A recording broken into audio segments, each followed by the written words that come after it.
Dirección de coro. La ciencia, la técnica, el arte, las costumbres. De Ricardo Rodríguez. Capítulo 2. La formación del oído musical. Necesidad indispensable. Hemos visto en el tema oído musical fino dentro del capítulo anterior, que una de las cualidades necesarias al director, sobre todo al director de coro, es un oído musical mucho más que normal, excelente. El buen oído musical es el auxiliar indispensable para que el director pueda tener la audición interna de la obra, antes de que proceda al montaje sonoro y acústico de la obra. El director debe conocer la obra que va a ensayar por su trabajo de mesa, de estudio, antes que por cualquier otra forma. Escucharla en un concierto, por ejemplo. Si ya conoce la obra por haberla escuchado en otras ocasiones, con más razón necesita el trabajo de mesa, para discernir si la audición interna que tiene de la obra es la correcta y se atiene a la partitura con la fidelidad de que hablamos en la interpretación fiel. Juzgar la bondad de la sonoridad real. Establecer ese juicio instantáneo sobre la adecuación entre lo que oye y la imagen interna ideal que tiene de la obra. Este constante ejercicio mental que tiene lugar durante toda una sesión de ensayo o de concierto es agotador para la cabeza.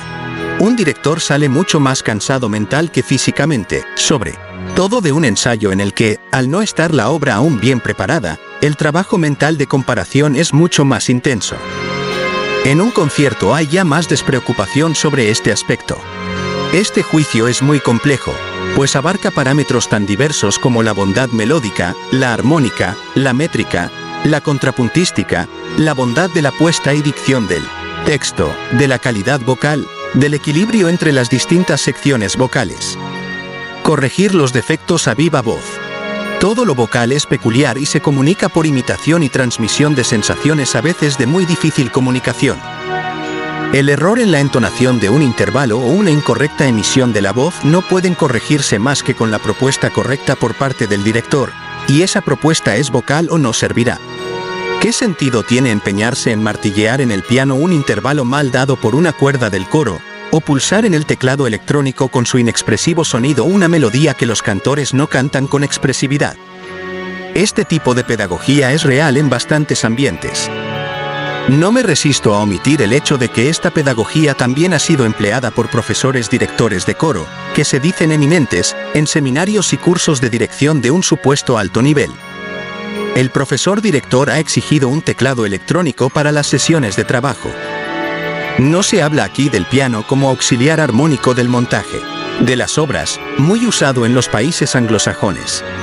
Hay que recordar de nuevo que el director de coro no es solo la persona bien dotada para el lenguaje gestual. Si se está de acuerdo con estos criterios expuestos, se reconocerá la necesidad de la formación del oído musical que ya debe presuponerse como excelente en la persona que accede a la dirección. Esta formación del oído musical naturalmente bueno significa conducir esta cualidad a la consecución de unas metas difíciles, la audición interna por unos medios graduales y, como siempre, lentos, que deben ser parte ineludible de la formación integral de un director de coro. Medios y condiciones. El oído musical, ya bueno por naturaleza, se agudiza y forma en medio de un ambiente de estudio y práctica de la música. Ciertos aspectos particulares se deben tener en cuenta para avanzar en la formación del oído musical y conseguir la meta final. A. Concentración. Todo lo que es estudio musical, mental, vocal, instrumental, necesita de la concentración, en lo que comporta de ausencia de distracciones externas o internas. Pero en el caso de los ejercicios específicos de formación del oído musical, se requieren con más razón la tranquilidad y relajación, opuesta al nerviosismo o estrés que bloquean la mente más o menos intensamente. La atención total y el silencio tanto exterior como interior dejan expedito el oído interno para imaginarse mentalmente los sonidos. No se puede pensar en música con música externa en la radio, ruido importante de la calle, etc. No se puede pensar en una música si hay una idea musical distinta dominante en la cabeza. El ingreso en nuestro mundo interior silencioso requiere un cierto esfuerzo, un ejercicio de la voluntad. Una concentración relajada es una de las claves de la capacidad auditiva. B. Ejercitar la memoria musical, en dependencia con la capacidad de concentración. La memoria es una facultad que necesita un adiestramiento continuo. a base de aumentar paulatinamente la duración y la complejidad de lo que oímos, y de concentrarse al principio por separado, después en unión progresiva en los procesos rítmicos, melódicos y armónicos.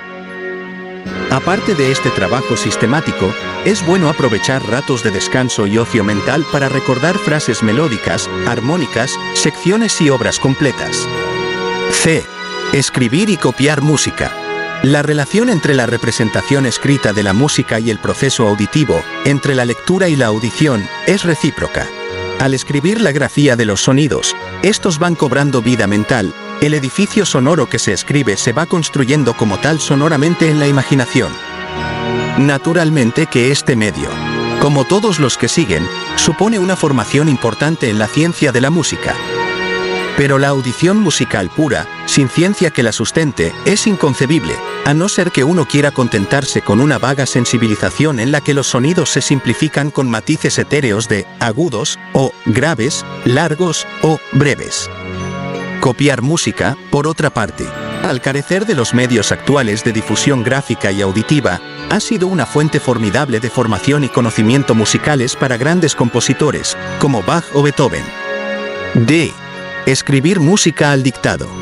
De modo contrario a lo anterior, la audición, por ejemplo, de una melodía debe llevar, al menos parcialmente, a la representación intelectiva de su imagen escrita. Los niveles de dificultad de este dictado deben ser progresivos. Dictado melódico, armónico a 2 voces, a 3, etc. Contrapunto. Naturalmente para realizar dictado o frases memorizadas de elevado nivel, sobre todo armónico contrapuntístico, es indispensable, a la vez que de gran alivio, la ciencia de la armonía. El conocimiento de la armonía. La ciencia de las reglas, fórmulas y particularidades de la composición afianzan la comprensión auditiva y le dan la necesaria justificación. La comprensión profunda de la música que escuchamos se aprovecha y facilita con el conocimiento de las reglas del movimiento de las voces, del enlace de los acordes, de la progresión armónica, de las modulaciones, de los procesos cadenciales.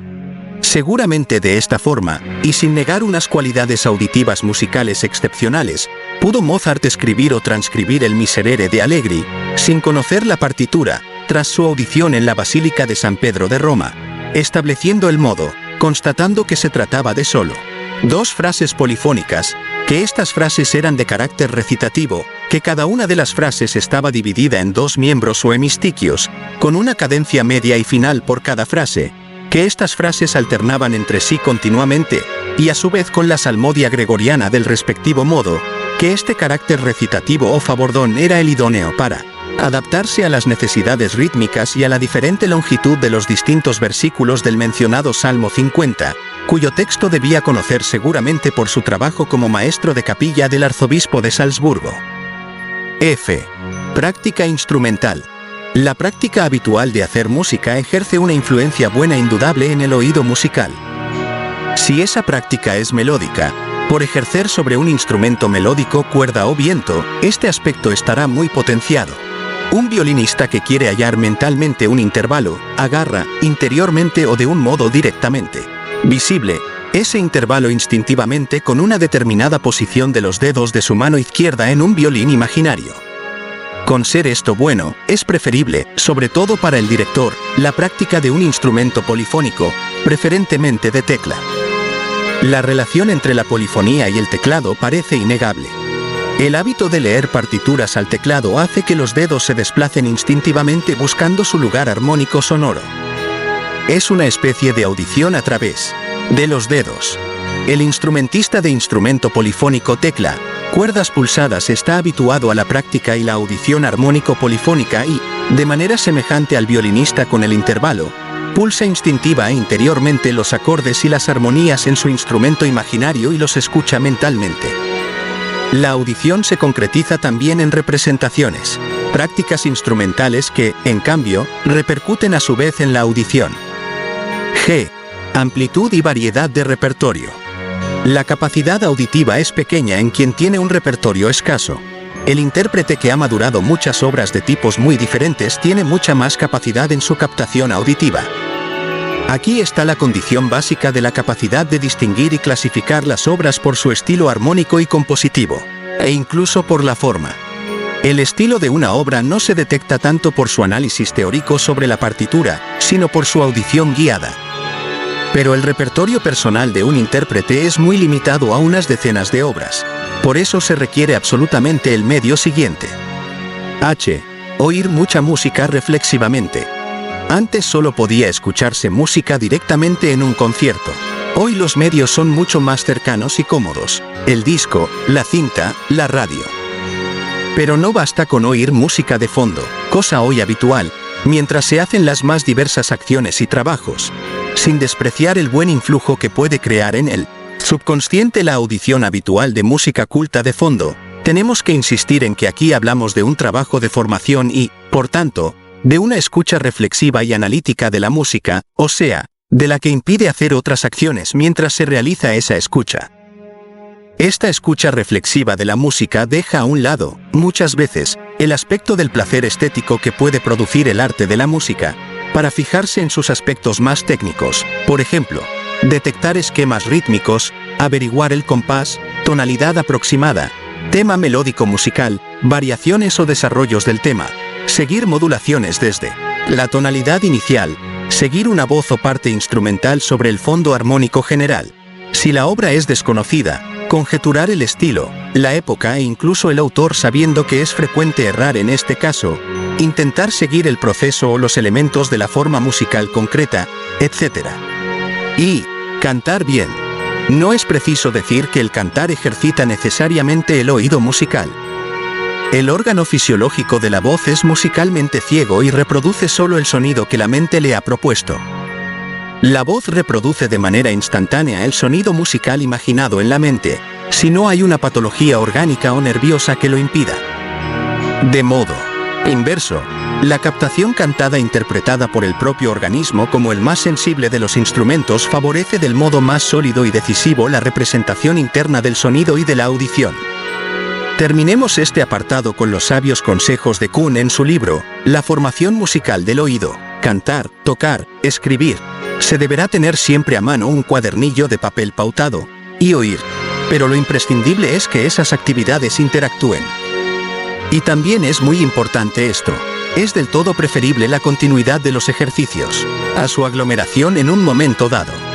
Una concentración total en unos pocos ejercicios aporta más que un recorrido superficial de numerosas lecciones. No olvidemos, por último, que la formación del oído, si se toma en serio, es muy laboriosa a nivel mental, y tanto más agotadora cuanto más se aferra uno a un tipo determinado de tareas. Por ese motivo convendrá variar los temas, para brindar al oído y al espíritu nuevos estímulos y nuevas direcciones.